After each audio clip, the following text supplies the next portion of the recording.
그런데 어느 날 마리아의 배가 불러오기 시작했어요. 요셉은 깜짝 놀랐습니다. 이 사실이 발각되면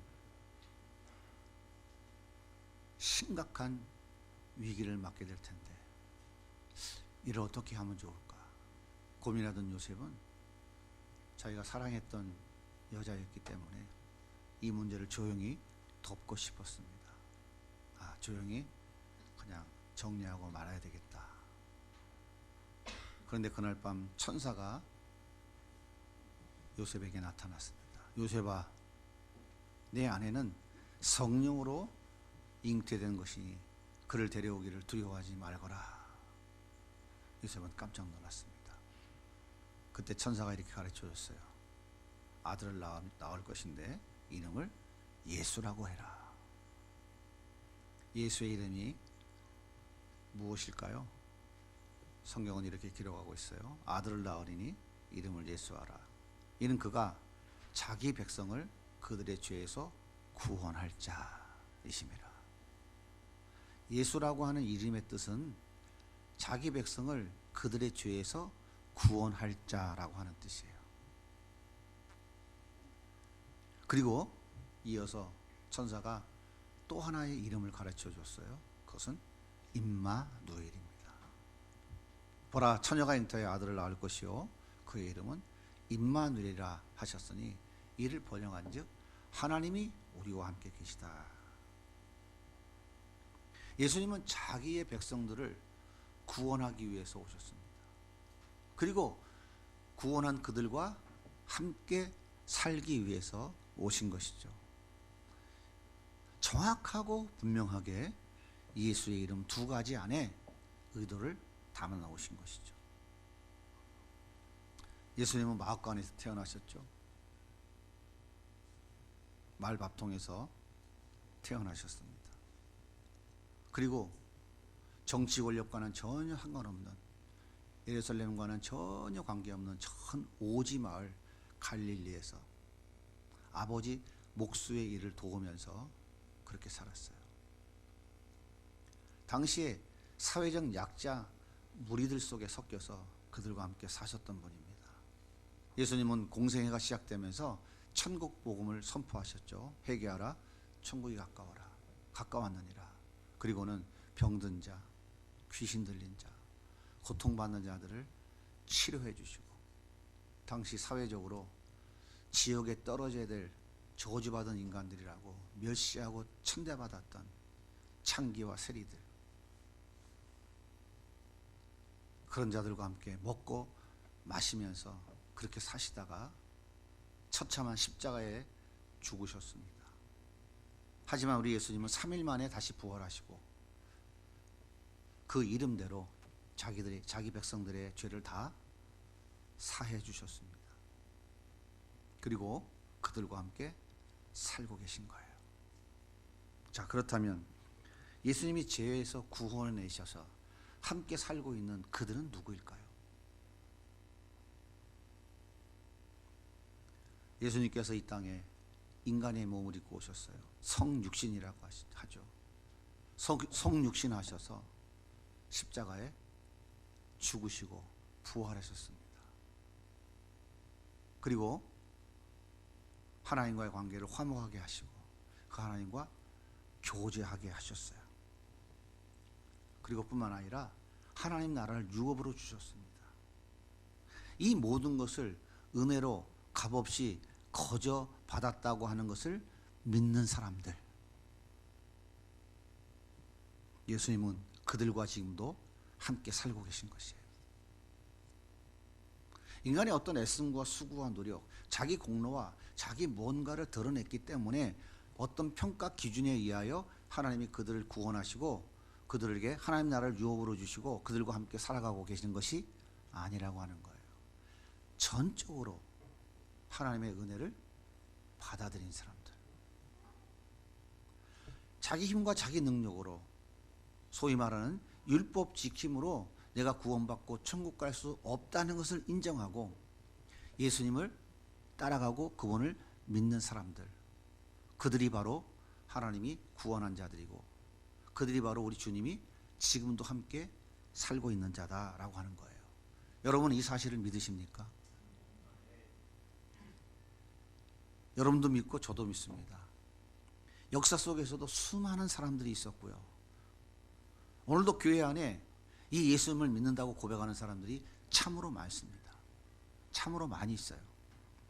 그런데 중요한 것은 이 사실을 믿는다고 고백은 하지만 예수님과 함께 사는 사람들은 별로 많지 않다고 하는 사실이에요.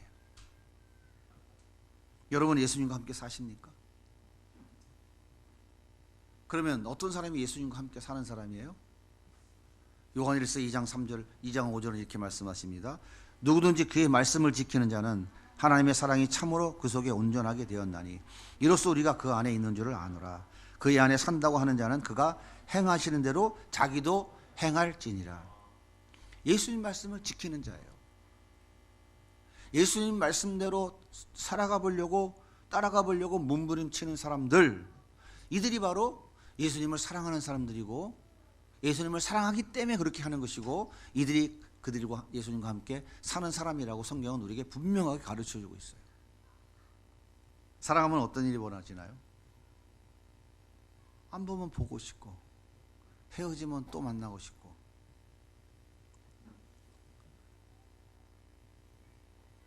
부모님 어떤 분인지 고향은 어디인지 어려서부터 어떤 환경에서 자랐는지 이 사람은 어떤 생각을 갖고 살아가는지 인생의 목적이 뭔지 이 사람의 가장 귀한 가치는 어떤 것인지 너무너무 궁금하죠. 알고 싶어해요. 가슴에 담고 있는 무슨 깊은 아픔은 없는지 하나씩 하나씩 알아가면 어떤 반응이 일어납니까? 아픔을 보듬어주고 싶고 상처를 치료해주고 싶고 부족한 것은 채워주고 싶어 합니다. 하늘의 별이라도 따다가 주고 싶고 바닷속에 고래라도 잡아다 주고 싶어 하는 거죠. 안 해보시는 분 모르겠지만 해보신 분들은 옛날에 그런 기억이 있었는지 모르겠지만 아무튼 그런 것 같기도 하다는 생각이 들기도 하실 겁니다. 안 해보신 분들은 앞으로 반드시 하게 될 거고요. 해보신 분들은 그런가 없다 하시면 됩니다. 무슨 부탁을 하든지 거절하지 않아요. 내가 처한 환경과 여건 핑계대지 않습니다. 할 수만 있다면 목숨을 바쳐서라도 하고 싶어 해요. 그렇게 두 사람은 결혼이라는 관문을 통과하고 둘이 한 몸 되는 자리까지 나아가게 되는 것입니다. 마찬가지예요. 우리는 예수님과 결혼한 사람들이에요. 예수님 우리의 신랑이고 우리는 예수님의 신부입니다. 이렇게 예수님의 신부가 되어 예수님과 함께 살아가는 사람들은 예수님 나 때문에 당한 그 십자가의 고난이 얼마나 큰 것인지 그 십자가의 사랑과 긍휼이 얼마나 큰 것인지 얼마나 위대한 것인지 예수님에 대해서 하나하나 알아가고 싶어하고 알아가면 알아갈수록 주님을 더 사랑하게 되죠. 나를 이렇게 사랑하신 주님인데 더 주님을 사랑하고 싶고 주님이 원하시는 대로 살아가고 싶은 몸부림이 그 삶 속에서 나오게 되어 있어요. 이것이 예수님과 함께 살아가는 사람의 모습인 겁니다. 그래서 예수님과 함께 살아가는 사람들의 그 삶 속에서는 예수님께 받은 그 사랑이 이웃에게 흘러가게 돼요. 나를 불쌍히 여겨주시는 주님의 그 긍휼이 흘러가게 되는 것이에요. 무엇을 얻기 위해서가 아닙니다. 나 이런 사람이야 나를 드러내기 위함도 아니에요. 그 사랑과 그 은혜가 너무 크고 높아서 그냥 내 마음에 간직할 수가 없어서 그냥 흘려보내는 거예요. 그냥 흘러가는 거예요. 그것이 물질이라면 섬김이고 구제이고 희생이 되는 것이죠.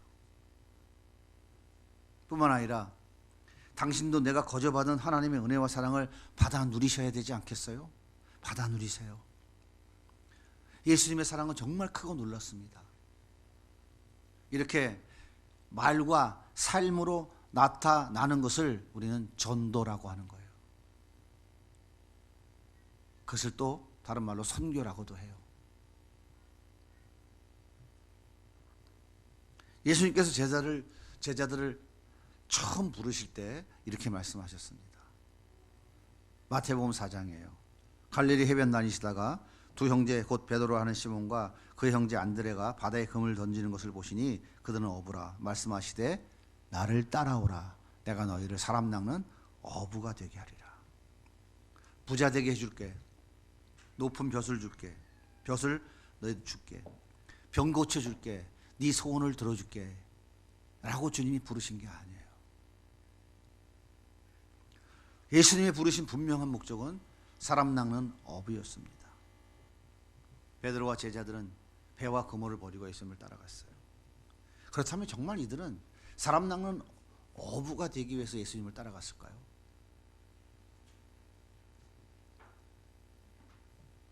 아니면 예수님을 통해 내가 원하는 것을 얻을 수 있다고 하는 자기 욕심 때문에 따라갔을까요? 베드로는 죽어도 예수님 따라가겠다고 큰 소리 쳤습니다. 하지만 예수님께서 대제사장 가야바에게 붙잡혀 가셨을 때 그 제사장 집에서 수종드는 여종 앞에서 예수님을 3번이나 부인했어요. 저주까지 했습니다. 보리떡 5개와 물고기 2마리로 5,000명을 먹이시고 12광주리를 남기신 예수님, 죽은 자를 살리시고 귀신을 쫓아내고 바람과 바다를 잠잠케 하셨던 예수님, 저 정도의 능력이면 로마의 압정에서 이스라엘 건져내시고 다윗 왕과 같은 강력한 나라를 세워줄 수 있을 거야. 그렇게 그들은 굳게 믿었어요. 그런데 그렇다면 나도 예수님을 등에 업고 뭔가 부귀영화를 누릴 수 있다고 그들은 철석같이 믿었습니다. 그런데 그 능력의 예수님이 대제사장 앞에 끌려가는 모습을 본 베드로는 더 이상 예수님은 필요 없었어요. 그래서 아주 담대히 당당하게 예수님을 3번이나 부인하고 저주까지 하고 돌아섰어요. 그런데 예수님은 베드로를 버리지 않았습니다. 예수님은 제자들 중에 그 누구도, 아니 예수님을 따르는 그 누구들 중에 그 어떤 사람이라도 너는 나를 배신했지, 이제 끝이야, 정죄하거나 버리지 않으셨습니다. 부활하신 예수님은 골방 속에 숨어 있는 제자들을 찾아가셨어요. 그런데 그 자리에 없던 마태에게는 어떻게 했습니까? 못 박힌 손 보여주셨어요. 창에 찔린 옆구리를 보여주셨어요. 그럼에도 불구하고 베드로와 제자들은 다 고향 갈릴리로 돌아가 버리고 말았어요. 그리고 3년 전 집어던졌던 배와 그물을 다시 챙겨 들고 갈릴리에 고기 잡으러 나갔습니다. 예수님께서 제자를 부르는 목적은 사람 낚는 어부였어요. 하지만 제자들이 예수님을 따라갔던 목적은 사람 낚는 어부가 아니라 세상의 명예와 권세를 낚는 어부였던 것입니다. 예수님을 통해서 자기가 원했던 것을 얻고자 했던 거예요. 하지만 예수님은 제자들을 부르셨던 그 목적에 변함이 없었습니다. 그래서 예수님은 도망간 베드로와 제자들을 다시 찾아오신 거예요. 그날 베드로는 갈릴리 호수에서 밤새도록 그물을 내렸지만 한 마리도 잡지 못하고 있었어요. 지칠 대로 지친 베드로는 먼동이 트자 그물을 정리해서 들어가기 위해서 정리하고 있었어요. 이때 웬 사람이 이렇게 물었어요. 고기 많이 잡으셨어요? 아니요, 밤사탕이네요. 오늘 진짜 재수없는 날이네요. 퉁명스럽게 베드로가 내뱉었어요. 베드로와 제자들은 지금 예수님이 옆에 찾아오신 것을 아직도 모르고 있었어요. 이때 예수님께서 이렇게 반응하시죠. 저런 밤사탕 치셨구만요. 고생 많으셨겠네요. 그럼 한번 배 오른편에다 그물 한번 던져보세요. 예수님이 그렇게 한마디 던지셨어요. 베드로가 그 얘기를 들으며 기분이 좋았을까요? 뭐야, 밤새도록 던졌는데 한 마리도 못 잡았는데 뭐 던진다고 잡히겠어? 자존심 상했죠. 하지만 베드로는 그 순간 아이고, 한 번 더 던진다고 뭐 잘못될 건 없잖아. 한번 던져보지 뭐. 그래도 믿져봐야 본전 아니겠어? 그냥 무심코 던져봤어요. 아무 생각 없이 그냥 던진 거예요. 왜? 그 이른 아침에 허탕친 자기에게 웬 사람이 찾아와서 좀 불쌍히 여기고 측은히 여기고 공감해주는 마음이 좀 느껴지지 않았을까 하는 생각이 들었어요. 들었던 것 같아요. 베드로는 그냥 무심코 던졌는데 이게 웬일입니까? 엄청나게 많은 물고기가 그물에 걸려들었어요. 이때 요한복음 21장 7절에 보면 성경은 이렇게 말합니다. 예수께서 사랑하시는 그 제자가 베드로에게 이르시되 주님이라 하시니. 예수께서 사랑하는 그 제자가 누군가요? 바로 요한입니다. 요한이 주님이 오셨어, 주님이 오셨어 라고 소리 지른 거예요. 그때서야 베드로가 깜짝 놀라서 우통 벗고 있다가 겉옷을 두르고 물속으로 뛰어들어서 예수님을 향하여 헤엄쳐가기 시작한 것입니다. 이때 예수님께서 이렇게 말씀하세요. 얘들아, 배고프지? 우리 아침 먹자. 그러면서 준비해 오신 떡을 내놓고 준비해 오신 숯불을 꺼내놓고는 잡은 물고기 좀 가지고 와봐. 내가 구워줄게. 예수님은 물고기를 잡아서 떡과 함께 제자들과 아침 식사를 그 자리에서 시작하셨어요. 요한복음 21장 9절 이하에 이렇게 성경은 기록하고 있습니다. 같이 읽어볼까요? 육지에 올라보니 숯불이 있는데 그 위에 생선이 놓여있고 떡도 있더라. 예수께서 이르시되 지금 잡은 생선 좀 가져오라 하시니 예수께서 가셔서 떡을 가져다가 그들에게 주시고 생선도 그와 같이 하시니라. 자, 여러분, 이때 제자들은 어떤 반응이었을까요? 여러분이 그 갈릴리 호숫가에 지금 찾아오신 예수님이 떡과 생선을 구워주시는 걸 먹고 있다고 한번 가정해 보세요. 여러분의 마음은 어땠을 것 같아요? 성경은 이렇게 기록합니다. 요한복음 21장 12절입니다. 예수께서 이르시되 와서 조반을 먹으라 하시니 제자들이 주님이신 줄 아는 고로 당신이 누구냐 감히 묻는 자가 없더라. 제자들은 그때 예수님이 다시 찾아오신 것을 알았어요. 쥐 죽은 듯 조용했습니다. 감히 예수님께 말을 거는 자가 없었어요. 한마디로 모두 얼어붙은 거예요. 얼음 땡 돼버렸어요. 근데 예수님은 아무런 책망도 하지 않으셨어요. 오히려 세 번째 다시 찾아오셔서 그들의 허기진 배를 채워주시고 손수 숯불까지 가지고 와서 그들에게 생선을 지금 구워주고 계신 거예요. 요한복음 21장 14절입니다. 이것은 예수께서 죽은 자 가운데서 살아나신 후에 세 번째로 제자들에게 나타난 것이라. 이 제자들 썩을 놈들 맞죠? 그래 안 그래요? 예? 두 번이나 나타나서 부활한 것을 보여주는데 또 도망을 가요. 그런데 예수님 포기하지 않냐고 세 번째 다시 찾아오신 거예요. 우리는 이걸 3세번이라고 그러죠. 재판도 3번 합니다. 성경도 어떤 결정적 재판을, 성경에서도 어떤 결정적 상황을 결론 낼 때는 증인 2-3명이 반드시 있어야 돼요. 예수님이 세 번째 찾아오신 거예요. 완벽하다 이 말이에요. 식사를 마친 예수님께서 베드로에게 물으십니다. 요한의 아들 시몬아, 내가 나를 사랑하느냐? 근데 예수님은 어떡합니까? 말도 안 되는 걸 물어봐요. 너 솔직히 얘기해봐. 용서해 줄 테니까 그때 왜 톡 꼈냐? 너 날 위해서 죽을 때까지 따라온다더니 너 왜 날 배신했어? 나 저주까지 했지? 솔직히 얘기해봐. 이실직 가면 용서해 줄게. 원인과 과정을 따지고 결과에 대한 책임을 묻지 않았었어요. 예수님께서 이렇게 물으세요. 네가 나를 사랑하느냐? 야, 이게 도대체 이해가 안 가요. 그죠? 네가 나를 사랑하느냐? 요한복음 21장 15절 같이 한번 읽어볼까요? 그들이 조반 먹은 후에 예수께서 시몬 베드로에게 이르시되 요한의 아들 시몬아 내가 이 사람보다 나를 더 사랑하느냐 하시니 이르되 주님 그러하나이다. 내가 주님을 사랑하는 줄 주님께서 아시나이다. 이르시되 내 양을 먹으라. 내가 미스터 시몬에서 미세스 크라이스트로 바뀌었느냐라고 물으시는 거예요. 네가 나를 사랑하냐라고 하는 것은. 내 이름이 시몬 씨에서 그리스도의 아내로 바뀌었느냐라고 물으시는 거예요.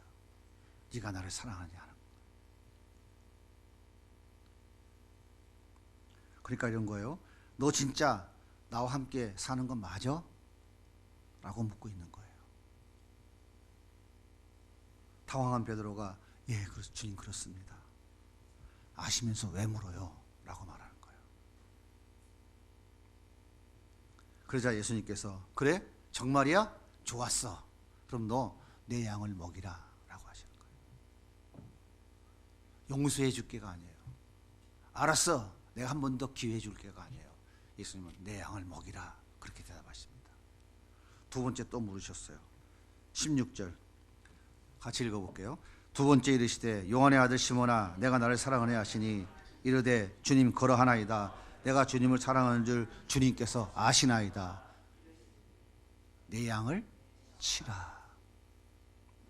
베드로가 주님 그렇습니다. 주님을 사랑합니다. 그러니까 예수님께서 또 대답하시죠. 내 양을 치라. 그리고 예수님께서 세 번째 똑같은 질문을 하세요. 똑같은 질문을 하십니다.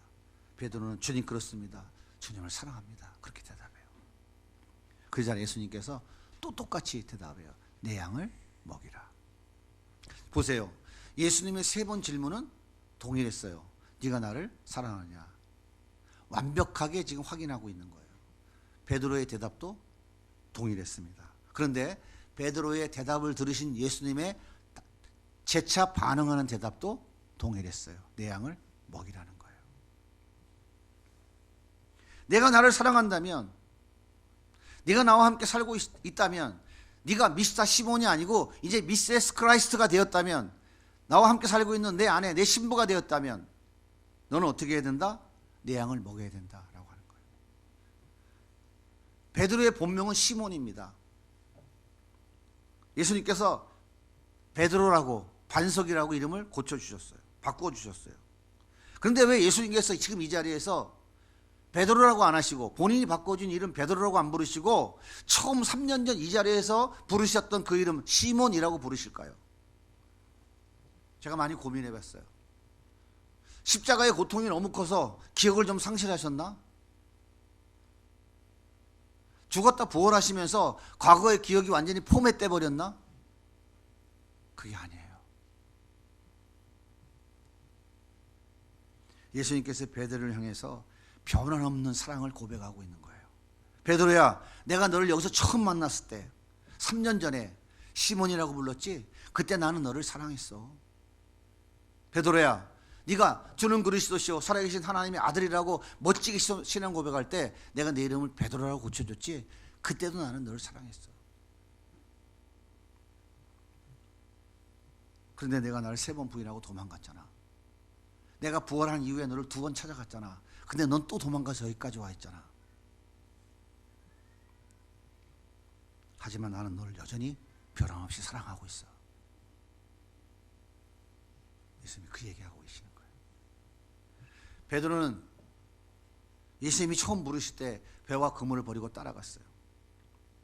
하지만 사람 낚는 어부가 되는 것에 별 관심이 없었습니다. 더 높은 자리, 더 높은 명예, 더 높은 권력과 부를 차지하려고 그는 싸움질만 하고 있었어요. 그런데 모든 꿈이 사라지자 예수님을 버리고 갈릴리 고향 도망가 버린 거예요. 하지만 이제 베드로는 그 엄청난 능력을 소유하신 예수님이 왜 그렇게 가오 없이 십자가에 죽으셨는지 깨달았어요. 확실하게 깨달은 거예요.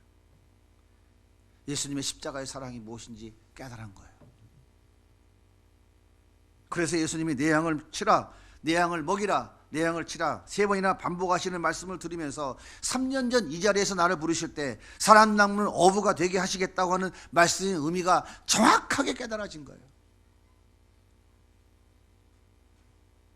예수님은 3년 전에 베드로를 부를 때와 3년 지난 지금 다시 베드로를 그 자리에 찾아오셔서 부를 때와 예수님이 가지고 계신 사랑의 마음과 그를 통해 예수님의 그 사랑을 전하는 사람 낚는 어부가 되게 하시려고 하는 그 계획에는 변함이 없었던 거예요. 베드로는 용서받을 수 없는 자리를 자신을 끝까지 찾아오셔서 용서해 주시고 여전히 처음 사랑에 변하지 않았음을 확인해 주신 그 주님 앞에서 그는 어떤 각오와 어떤 결단을 새롭게 했을까요? 예수님이 원하시는 어부는 사상의 돈과 명예와 권세를 낚는 어부가 아니었구나. 예수님께 받은 그 사랑과 그 은혜를 믿기로 영혼을 낚아 올리는 어부였구나. 그래 알았어. 주님께 받은 그 은혜와 그 사랑으로 나 같은 사람을 건져 올리는 거야. 이것이 주님이 나에게 원하시는 것이구나. 베드로는 확실하게 깨달았어요.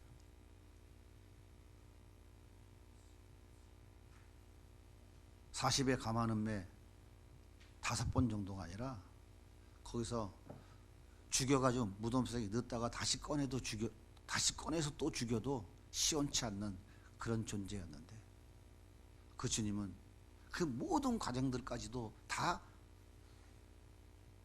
용서하시고 오히려 사랑으로 덮어주셨다는 사실을 이제 깨달은 거예요. 베드로는 예수님께 받은 그 사랑과 은혜를 나누어주는 삶을 살다가 순교의 제물이 되었습니다. 사람들의 입에서 전해오는 구전에 의하면 그가 마지막 순교의 자리에서 나는 예수님처럼 십자가에 똑바로 못 박혀 죽을 자격이 안 됩니다. 나를 거꾸로 매달아 죽여주십시오 라고 했다는 거예요. 그렇습니다. 우리와 함께 살고 계신 예수님이 우리에게 가장 원하시는 것은 베드로를 처음 부르시는 것과 동일합니다. 사람 낚는 어부입니다. 주님은 2000년 전 베드로에게 물었던 것처럼 우리에게도 동일하게 물으십니다. 내가 나를 사랑하느냐? 지금 물으신다니까요. 너 정말 내 신부가 맞니? 네가 미세스 크라이스트가 되었어? 예수와 함께 살고 있어? 그렇다면 내 양을 먹이라.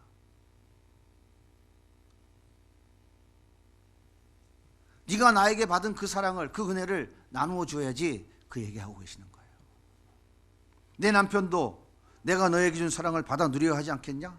내 아내도, 내 자식도, 내 시어머니, 내 친정 어머니도, 내 이웃들도 내가 너에게 준 그 사랑과 그 은혜를 받아서 누리면 좋지 않겠니? 라고 묻고 계신 거예요.